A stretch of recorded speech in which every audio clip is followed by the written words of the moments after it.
अष्टादश पुराणानां मध्ये सर्वोत्तमं परम। 18 पुराणों में श्रीमद् देवी भागवत महापुराण सबसे श्रेष्ठ कहा गया है।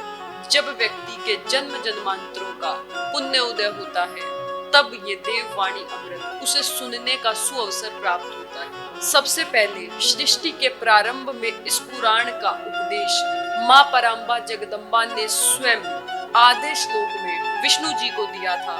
सर्वं खलविद देवानम नान्यदस्ति सनातनम। इस संसार में जो कुछ भी है मैं ही हूँ, मेरे अलावा दूसरा कोई नहीं है। इसी आधे श्लोक का उपदेश माँ भगवती जगदम्बा जी ने विष्णु जी को दिया। विष्णु जी ने ब्रह्मा जी को दिया, ब्रह्मा जी ने नारद जी को दिया और नारद जी ने व्यास जी को दिया।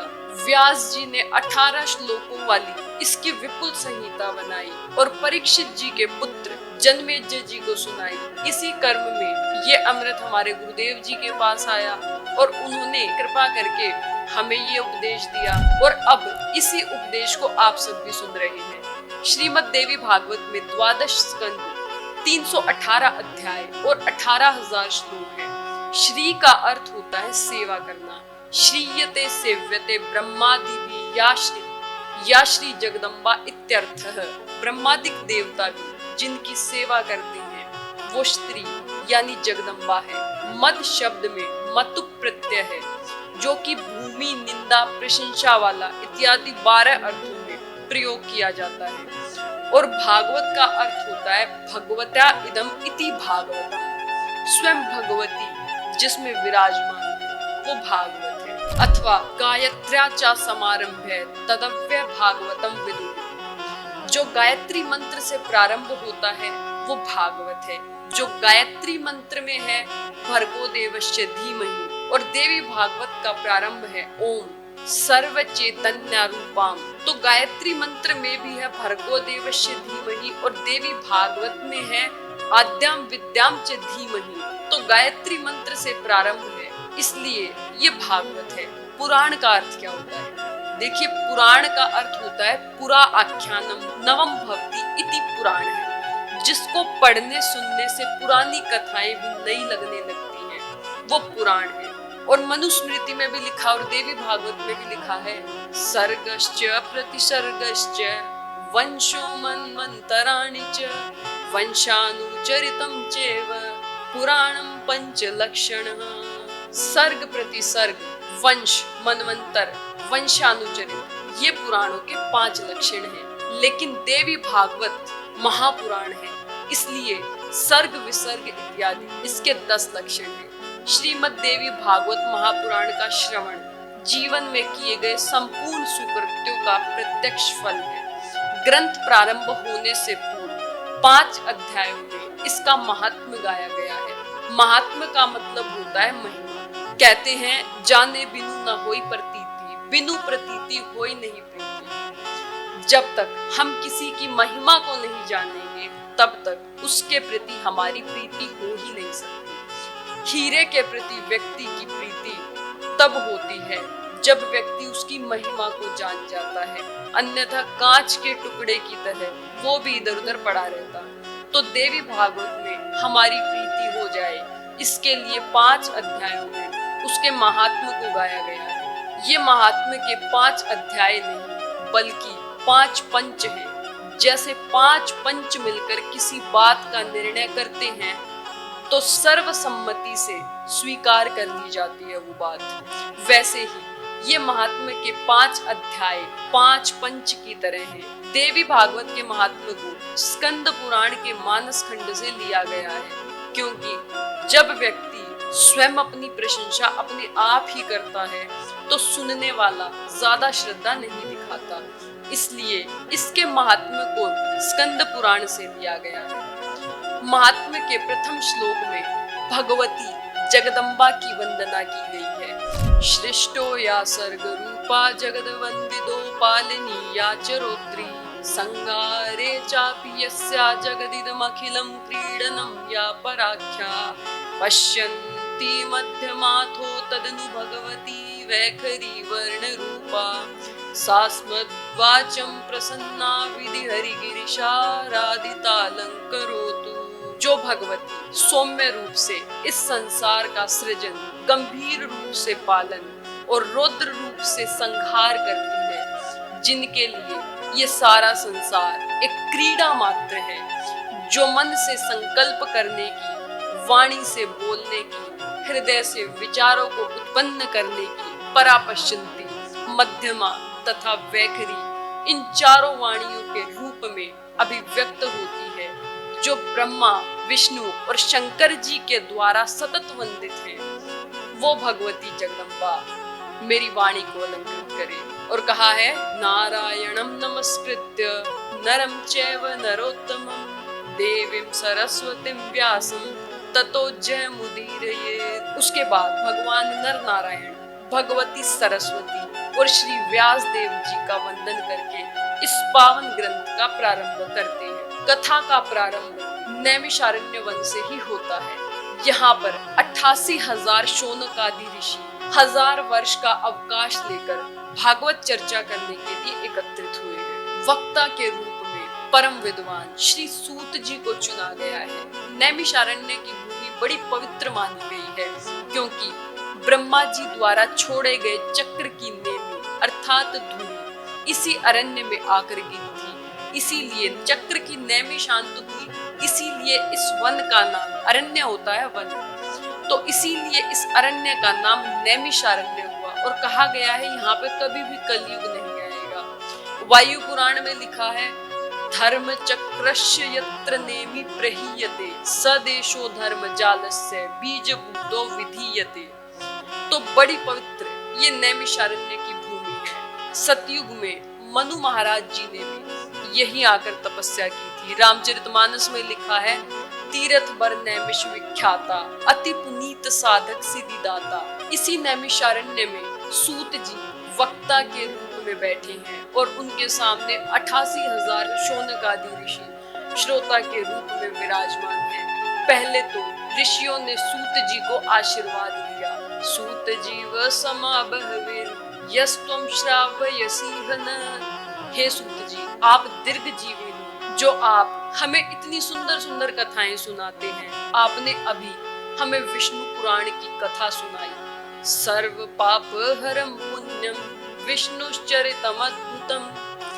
भगवान विष्णु का अद्भुत चरित्र आपने मुझे सुनाया। शिवस्य चरितम दिव्यम भस्म रुद्राक्षयोस्तथा। उसके बाद आपने मुझे शिव पुराण की कथा सुनाई, जिसमें भस्म धारण और रुद्राक्ष के महत्व को आपने मुझे बताया। लेकिन हे सूत जी महाराज, अधुना श्रोतुमिच्छामि पावनात् पावनं परम भक्ति मुक्ति प्रदम नृणाम अनायासेन सर्वशः। अब मैं ऐसी कथा सुनना चाहता हूँ जो पवित्रों में भी परम पवित्र हो, जो भक्ति और मुक्ति को देने वाली हो, जिसके द्वारा मानव कलयुग में सिद्धि प्राप्त कर ले। सूत जी ने शौनक आदि ऋषियों के प्रश्न का समादर किया और बोले, साधु पृष्ठम महाभागा लोकानां हितकाम्यया। हे महाभाग, आपने लोक कल्याण के लिए बड़ा सुंदर प्रश्न किया है। मैं आपको संपूर्ण शास्त्रों का सार सुनाता हूँ। वो सार है क्या? बोले, श्रीमद् देवी भागवत की कथा। और कहा, तावत् गर्जन्ति तीर्थानि पुराणानि व्रतानि च यावन्न श्रूयते सम्यक् देवी भागवतम नरः। जितने भी तीर्थ हैं जो अपनी श्रेष्ठता का वर्णन करते हैं, जितने भी पुराण है, व्रत है, ये तभी तक गर्जना करते हैं जब तक व्यक्ति सम्यक रूप से देवी भागवत का श्रवण नहीं कर लेता। यह पाप रूपी अरण्य, अरण्य का मतलब होता है वन, यह पाप रूपी अरण्य तभी तक दुखप्रद एवं कंटक में है जब तक कि व्यक्ति को देवी भागवत रूपी कुठार उपलब्ध नहीं हो जाता। इस अंधकार रूपी संसार सागर से पार जाने के लिए यह कथा सूर्य के समान है। इसकी रचना स्वयं व्यास जी ने की थी। जब ब्राह्मण श्राप के कारण तक्षक सर्प के डसने से राजा परीक्षित जी की मृत्यु हो गई, तो स्वयं व्यास जी ने परीक्षित पुत्र जन्मेजय को 9 दिनों तक ये देवी भागवत की कथा सुनाई, जिसे सुनकर जन्मेजय के पिता परीक्षित ने दिव्य गति को प्राप्त किया। व्यास जी ने एक वेद के 4 भाग किए और अपने 4 शिष्यों को पढ़ाया। फिर उन्होंने विचार किया, जो पतित हैं, ब्राह्मण अधम हैं, वेद अध्ययन के अधिकारी नहीं हैं, इन्हें धर्म का ज्ञान कैसे हो? इस भावना से व्यास जी ने 18 पुराण और महाभारत का प्रणयन किया। सूत जी कहते हैं, व्यास जी ने सबसे पहले महाभारत और पुराणों को मुझे ही सुनाया और कहा, अष्टादश पुराणानां मध्ये सर्वोत्तमं परम। 18 पुराणों में, देखिए पुराण 18 हैं, लेकिन 18 पुराणों में देवी भागवत सबसे श्रेष्ठ है, जो कि पुरुषार्थ चतुष्टय को प्राप्त कराने वाली है। पूरे दिन, आधे दिन, एक पहर अथवा एक क्षण भी जो इसका श्रवण करते हैं, उनकी कभी दुर्गति नहीं होती। और महात्म्य के पहले अध्याय के 25वें श्लोक में लिखा है, सर्व यज्ञेषु तीर्थेषु सर्वदानेषु यत्फलं सकृत पुराण श्रवणात् तत्फलं लभते नरः। संपूर्ण यज्ञों को करने से, सारे तीर्थों में स्नान करने से, दान करने से जो फल प्राप्त होता है, वो सभी फल केवल एक बार देवी भागवत की कथा सुन लेने मात्र से प्राप्त हो जाता है। कलयुग में प्राणियों के कल्याण के लिए श्री व्यास जी ने अमृत रस में श्रीमद् देवी भागवत पुराण की रचना की। सुधाम पिबन्नेक एव नरस्याद् जरामरे देव्या कथामृतं कुर्यात् कुलमेव जरामरम्। अमृत का पान करने से तो केवल वही मनुष्य अजर अमर होता है जो केवल अमृत पीता है, लेकिन कथा रूपी अमृत का पान करने से पूरा कुल अजर अमर हो जाता है। और लिखा है, मासानां नियमो नात्र दिनानां नियमोऽपि न। इसे श्रवण करने के लिए कोई महीना, कोई दिन का नियम नहीं है कि इस महीने में सुननी है, उस महीने में सुननी है। इसे आप जब चाहे तब सुन सकते हैं, जिस समय चाहे उस समय सुन सकते हैं। कोई मास का या कोई दिन का नियम या कोई समय का नियम नहीं है। और लिखा है, सदा सेव्यम देवी भागवतम नरः। व्यक्ति को सदैव इसका श्रवण करना चाहिए, लेकिन अश्विन, चैत्र, माघ और आषाढ़, इन 4 नवरात्रों में इसके सुनने का विशेष फल बताया गया है। शौनक आदि ऋषियों ने पूछा, क्या कोई पापी हो और वो देवी भागवत का श्रवण कर ले तो क्या उसका कल्याण हो सकता है? सूत जी बोले, जरूर। और कहा, ये दुर्हृदय पापरता विमूढ़ा मित्रद्रोहो वेद विनंदकाश्च हिसारता नास्तिक मार्ग सक्ता नवाह यज्ञेन पुनन्ति ते कलो। जो कलुषित हृदय वाला है, पापी है, मूर्ख है, मित्रद्रोही है, वेदों की निंदा करने वाला है, दूसरे के धन और पर नारी का हरण करने वाला है, गौ माता, ब्राह्मण और देवताओं की भक्ति से रहित है, यदि वो भी भक्ति भाव से 9 दिन देवी भागवत का श्रवण कर ले तो उसका भी कल्याण हो जाता है। लेकिन शर्त बस इतनी है, पाप जो पहले अनजाने में किए हैं उन्हीं से मनुष्य को छुटकारा मिलेगा। ये नहीं है कि जानबूझ के सारे पाप करते रहे और उसके बाद सोचे कि अब हम देवी भागवत सुन लेंगे तो कल्याण हो जाएगा। तो ऐसे कल्याण नहीं होगा। जो जाने अनजाने में आज से पहले हमने पाप किए हैं और यदि उसके बाद हम देवी भागवत की कथा सुन लेते हैं तो वो सारे पाप आपके नष्ट हो जाएंगे। जो व्यक्ति प्रतिदिन देवी भागवत का एक श्लोक, आधा श्लोक अथवा एक चरण मात्र का भी पाठ करता है, वो देवी का कृपा पात्र हो जाता है। पूजितम यद्गृहे नित्यम श्री भागवत पुस्तकम।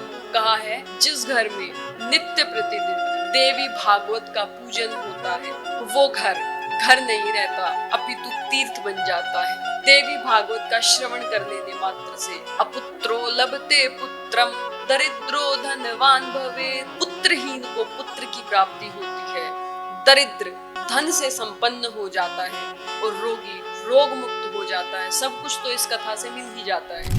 ये देवी भागवत धन, आरोग्य और आयु प्रदान करने वाली है।